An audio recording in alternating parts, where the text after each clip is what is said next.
इस रेसिपी को आप आपके फूड स्टॉल में भी इंक्लूड कर सकते हैं। आपको बहुत ही ज़बरदस्त इसका रिस्पांस मिलने वाला है। दोस्तों, आपने कभी बोम्बोलोनी का नाम सुना है? बोम्बोलोनी एक इटालियन डोनट है जो डोनट के जैसा शेप में तो नहीं है, लेकिन एक स्वीट फिलिंग और उसके सॉफ्ट और फ्लफ़ी टेक्सचर के लिए जाना जाता है। जो नॉर्मल डोनट होता है उसे हम कोट करते हैं चॉकलेट के साथ, लेकिन इसको हम डस्ट करते हैं पाउडर शुगर के साथ। तो आज की जो रेसिपी है वो हम बनाने वाले हैं बोम्बोलोनी की रेसिपी। इस रेसिपी को आप आपके फूड स्टॉल में भी इंक्लूड कर सकते हैं। आपको बहुत ही ज़बरदस्त इसका रिस्पांस मिलने वाला है।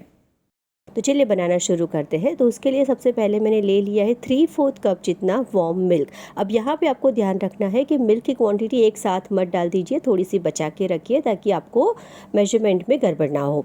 तो यहाँ पे मैंने ले लिया है ईस्ट जो है 2 टीस्पून जितना, और 3 टेबलस्पून जितना मैंने लिया है शुगर। यहाँ पे मैंने पाउडर शुगर डाली है, लेकिन आप नॉर्मल सी ग्रैन्युलेटेड शुगर भी डाल के पहले ईस्ट को हम एक्टिवेट होने के लिए 10 मिनट तक छोड़ देंगे। तो यहाँ पे देखिए 10 मिनट तक कवर करने के बाद हमारी जो ईस्ट है वो बिल्कुल एक्टिव है। वैसे मैंने जो ईस्ट यूज़ की है वो है इंस्टेंट ईस्ट, और इसे एक्टिवेट करने की कोई ज़रूरत नहीं होती है, लेकिन तो भी श्योर होने के लिए मैं ये स्टेप ज़रूर करती हूँ। इसमें हम डालेंगे 2 कप जितना मैदा, उसमें हम डालेंगे 1/4 टीस्पून सॉल्ट, 2 टेबलस्पून जितना हम इसमें डालेंगे मिल्क पाउडर। आप इसको स्किप भी कर सकते हैं, लेकिन मिल्क पाउडर डालने से काफ़ी अच्छे से सॉफ्ट और फ्लफ़ी डोनट हमारे बनके रेडी होते हैं। और यहाँ पे मैं एक्स्ट्रा शुगर डाल रही हूँ 2 टेबलस्पून जितना पाउडर्ड शुगर। ये मैं मेरी तरफ से डाल रही हूँ, बिल्कुल ऑप्शनल है, आप इसे स्किप करना चाहे तो स्किप भी कर सकते हैं। तो थोड़ी देर बाद मैंने इसको मशीन में चलाया हुआ है। मैं आज हाथ से नहीं बना रही हूँ, लेकिन आपको हाथ से कैसे बनाना है उसके लिए मेरी डोनट की रेसिपी ऑलरेडी मेरे चैनल पर अवेलेबल है, आप उसे देख सकते हैं कि किस तरह से आटे को गूंथते हैं। अब 4-5 मिनट के नीडिंग के बाद मैं इसमें ऐड कर रही हूँ सॉफ्ट बटर जो है 2 to 3 टेबलस्पून जितना। तो यहाँ पे मैंने सॉफ्ट बटर यूज़ किया है ताकि हमारे जो डो हमारा बना रहे हैं उसके अंदर बटर अच्छे से मिल जाए। तो सारे चीज़ों को हमें अच्छे से इनकॉर्पोरेट करके बहुत ही सॉफ्ट सा आटा गूंद लेना है। आटा इन द सेंस डो बना लेना है हमारे डोनट के लिए। दोस्तों, कहाँ कहाँ से आप मुझे देख रहे हैं, अगर आप मुझे कमेंट सेक्शन में लिख के बताएंगे तो मुझे आपको थैंक यू बोलने में ईजी हो जाएगा। तो आप देख सकते हैं कि 3-4 मिनट और, मतलब टोटल में मैंने 8 से 10 मिनट तक इस डो को नीड किया हुआ है, और मुझे बहुत ही अच्छा सा सॉफ्ट सा एक डो मिल चुका है। अब इसे हम क्या करेंगे, इसे ऑयल लगा के हमें रेस्ट करने के लिए छोड़ देना है, जिसे हम कहते हैं फर्स्ट प्रूफिंग के लिए। तो उसके पहले मैं इसका चेक कर रही हूँ कि इसमें जो ग्लूटेन है वो डेवलप हुआ है कि नहीं। आप आटे को इस तरह से स्ट्रेच करके देखिए, अगर आपके हाथ नीचे से दिख रहे हैं, मतलब कि ट्रांसल्यूसेंट उसका सरफेस आ जाता है, दैट मीन्स कि your dough has developed gluten very well, और अभी ये रेडी है नेक्स्ट प्रोसेस के लिए।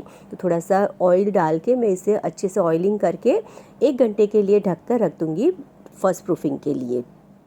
दोस्तों, अगर आप मेरे चैनल पे नए हैं और अगर मेरे चैनल को एक्सप्लोर करोगे तो आपको इतने सारे अच्छे अच्छे से रेसिपीज़ और इतने सारा इन्फॉर्मेशन मिलेगा रिगार्डिंग फूड स्टॉल्स, या फिर अगर आपको बिज़नेस चालू करना है तो FSSAI का रजिस्ट्रेशन कैसे लेना है, सब चीज़ों का मैंने इन्फॉर्मेशन दिया हुआ है। तो यहाँ पर आप देख सकते हैं कि लगभग 45-55 मिनट्स के बाद हमारा जो डो है वो फर्स्ट प्रूफ होकर रेडी हो चुका है, और अब उसमें हमें जो एयर है उसे निकालना है। आप देख सकते हैं बहुत ही अच्छी सी जाली इसमें बनी हुई है, दैट मीन्स कि हमारे जो डोनट्स है वो बहुत ही ज़्यादा सुपर सॉफ्ट और फ्लफ़ी बनने वाले हैं। तो यहाँ पे मैंने सारी की सारी एयर को निकाल लिया है। अब एक सरफेस पे हमें इसे निकाल लेना है, जिस पे मैं थोड़ा सा डस्ट कर रही हूँ आटा, और उसके ऊपर हम डाल के इसे एक बार फिर से 2 मिनट के लिए नीड कर लेंगे, और उसके बाद हम इसके गोले बनाएंगे। आप चाहे तो इसे रफली ऐसे ही मेजर कर सकते हैं, लेकिन यहाँ पे मुझे ऑर्डर के लिए देना था तो मैंने 60 ग्राम्स ईच का एक एक बॉल बनाया था, ताकि हमारा जो भी बोम्बोलोनी है वो सारे के सारे बोम्बोलोनी एक ही नाप से बन के आए और एक ही जैसे दिखे उसके साइज़ में भी। तो यहाँ काटने के लिए मैं यूज़ कर रही हूँ मेटल स्क्रैपर। आप चाहे तो नाइफ़ की मदद से भी इसे काट सकते हैं। ध्यान रहे आपको इस जो डो है उसे पुल करके नहीं खींचना है, उसके अंदर के जो नेटवर्क बना हुआ है उसे हमें डिस्टर्ब नहीं करना है। तो बहुत ही अच्छे से मैंने 60 ग्राम के सारे बॉल्स बना लिए हैं। अब आपको एक बिग बॉल लेना है, उसे इस तरह से फ्लैटन आउट करना है, और सारे के सारे जो इसके साइड्स है उसे अंदर की तरफ सेंटर में लेके जाना है, और बीच में टक इन करके आपको अपने हाथों की मदद से जो नीचे का एरिया होता है आपके पाम का, उसकी मदद से उसे बहुत ही अच्छे से गोल शेप देना है। एक बार फिर से दिखा रही हूँ क्लोजअप से। आप देख सकते हैं कि सारे के सारे एंड्स को मैं बीच में टक इन कर रही हूँ, और उसके बाद आपको बहुत ही अच्छा सा स्मूथ सरफेस वाला एक राउंड बॉल बन के रेडी हो जाएगा। ठीक है। अब आपको एक बटर पेपर लेना है और उसके ऊपर थोड़ा सा फ्लावर डस्ट कर लीजिए ताकि आपका जो बम्बोलोनी है वो चिपके नहीं। ज़्यादातर तो मैं फ्लावर डस्ट नहीं करती बिकॉज़ लेकिन ये मानसून है और ह्यूमिडिटी बहुत ज़्यादा है, तो मैं एक्स्ट्रा प्रिकॉशन के तौर पे ये स्टेप कर रही हूँ, अदरवाइज़ दिस इज़ ऑप्शनल। अब सारे के सारे बम्बोलोनी को मैंने इस तरह से एक ट्रे में रख दिया है फॉर द सेकेंड प्रूफिंग। अब ये दूसरी बार प्रूफ होंगे तो 25 से 30 मिनट के बाद अगर आप देखोगे तो बहुत ही अच्छे से सारे के सारे बॉल्स जो है वो डबल इन साइज़ हो गए हैं, और इसीलिए इनके बीच में गैप छोड़ना बहुत ज़रूरी है, नहीं तो एक दूसरे के साथ वो चिपक जाएंगे। और बटर पेपर रखने से वो अच्छे से निकल भी आते हैं। अब यहाँ पे तेल मैंने लिया हुआ है कढ़ाई में, आप देख सकते हैं बहुत ही कम तेल मैंने यूज़ किया है, और इसके लिए जो कढ़ाई हम यूज़ करते हैं ना, वो भी हम नीचे से गोला शेप वाली लेते हैं ताकि हमारा जो बम्बोलोनी है उसका शेप बहुत ही अच्छे से आए।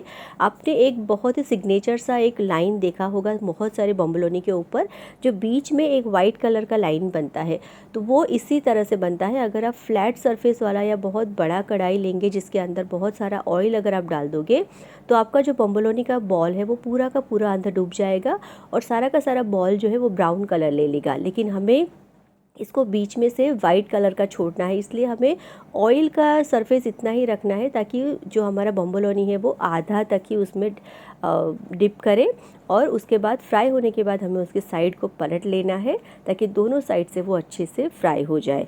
यहाँ पे आपको ध्यान रखना है कि फ्लेम बिल्कुल कम लेनी है, बिल्कुल लो फ्लेम पे आपको इसे कुक करना है, और लगभग 1 से सवा मिनट तक आपको पर साइड इसको तलना है ताकि अंदर तक हमारा जो बम्बोलोनी है वो अच्छे से कुक हो जाए, क्योंकि हमारा जो डो है वो पूरा का पूरा एक मास है डो का, इसको अंदर तक कुक करना बहुत ज़रूरी है, इसलिए लो आंच पे आपको इसे करना है। अगर आप आंच को हाई कर दोगे तो आपका बम्बोलोनी है जो ऊपर से बहुत ही ज़्यादा डार्क हो जाएगा और दिखने में बिल्कुल भी अच्छा नहीं लगेगा। तो आराम से आप 1.25 से 1.5 मिनट का टाइम लीजिए ईच साइड, और इसे दोनों तरफ से अच्छी तरह से हमें पकने देना है।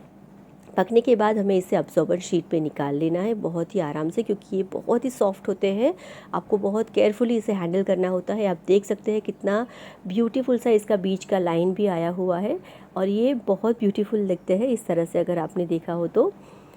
अब ये स्टेप आपको करना है, जैसे ही आपका बम्बोलोनी फ्राई होकर रेडी हो जाता है तुरंत ही आपको इसे इस तरह के कैस्टर शुगर में डस्ट करना है। ये ऑप्शनल है लेकिन बहुत ब्यूटीफुल दिखता है उसका टेक्सचर, और इससे थोड़ा सा एक्स्ट्रा स्वीटनेस भी इसका बढ़ जाता है। तो यहाँ पे ये स्टेप करना बहुत ज़रूरी है। जब बम्बोलोनी आपका थोड़ा सा गर्म है उसी टाइम पे इसे कीजिए। अगर आप उसे ठंडा होने के बाद अगर कवर करने जाओगे तो आपकी जो शुगर है उसके ऊपर अच्छे से नहीं चिपकेगी। तो ये स्टेप आपको करना ज़रूरी है। ज़्यादातर इसे हम नॉर्मली करते हैं वाइट कैस्टर शुगर के साथ, लेकिन मैंने लिया है ब्राउन शुगर। अब मैं इसको फिलिंग करूँगी, तो बहुत ही अच्छे से कूल डाउन होने के बाद ये स्टेप करना है। तो यहाँ मैंने ले लिया है नटेला। आप चाहे वो फिलिंग कर सकते हैं, इसके अंदर आप क्रीम फिलिंग कर सकते हैं, जैसे कि विप क्रीम के साथ आप कोई भी फ्रूट कंपोट ले लीजिए, स्ट्रॉबेरी का या फिर ब्लूबेरी का, और उसको मिक्स करके भी आप पाइपिंग बैग में भर के इसे फिलिंग दे सकते हैं। आप चाहे तो गनाश का फिलिंग कर सकते हैं, कैरेमल का फिलिंग कर सकते हैं, या कोई भी जैम का भी फिलिंग कर सकते हैं। तो इसमें होल बनाने के लिए मैंने ले लिया है एक चॉपस्टिक। आप चाहे तो नाइफ़ की मदद से भी इसे कर सकते हैं। तो बीच में आपको होल बनाना है, लेकिन ध्यान रहे कि आपको थ्रू आउट इसे नहीं काटना है, और बीच में होल बनाने के बाद मैं इसे थोड़ा सा घुमा रही हूँ ताकि चारों तरफ से अंदर से जगह बन जाए हमारे फिलिंग के लिए। अब मैंने जो पाइपिंग बैग में नटेला भर के रखा हुआ है, मैं क्या करूँगी, इस नटेला की पाइपिंग बैग से हम इसे फिलिंग करेंगे। तो जितने भी डोनट्स को आपको जो भी फ्लेवर देना है, इस तरह से आप पहले होल्स बना के रेडी कर लीजिए और अपने अपने फ्लेवर से उसे बना दीजिए। तो यहाँ पे मेरा जो फिलिंग है वो रेडी है। उसमें आपको क्या करना है, सिर्फ पाइपिंग बैग को अंदर डालना है और फिलिंग को दबाना है पीछे से। जो भी आपका फिलिंग है वो अगर ऊपर तक आ जाएगा तो अपने आप आपका जो पाइपिंग बैग है वो बाहर आ जाएगा।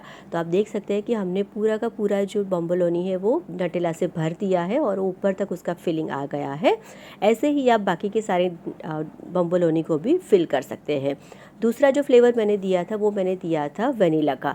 तो वनीला फ्लेवर लेने के लिए वैसे तो हम व्हिप क्रीम यूज़ करते हैं, लेकिन मेरे क्लाइंट को ये दोपहर को चाहिए था, तो मैंने थोड़ा सा प्रिकॉशन लेने के लिए व्हिप क्रीम के अंदर थोड़ा सा वाइट गनाश भी ऐड कर दिया था ताकि उसकी स्टेबिलिटी और बढ़ जाए, और उसको मैंने इस तरह से फिल कर दिया था। तो आप देख सकते हैं बहुत ही टेम्पटिंग से ब्यूटीफुल से जो बम्बोलोनी है वो बन के बिल्कुल रेडी है। अंदर तक उसका फिलिंग गया हुआ है और इतने सॉफ्ट है। अगर आप इसको एक ट्राई नहीं देंगे तो आप ज़रूर कुछ मिस करोगे। तो please do give this recipe a try. और ऐसे बहुत सारे रेसिपीज़ हैं मेरे चैनल पे जो आपको कमा के भी दे सकते हैं। मतलब अगर आप मेरे रेसिपीज़ को एज अ बिज़नेस रेसिपी भी अगर ले रहे हैं अपने बिज़नेस के लिए, तो आप इसमें से प्रॉफिट भी कमा सकते हैं।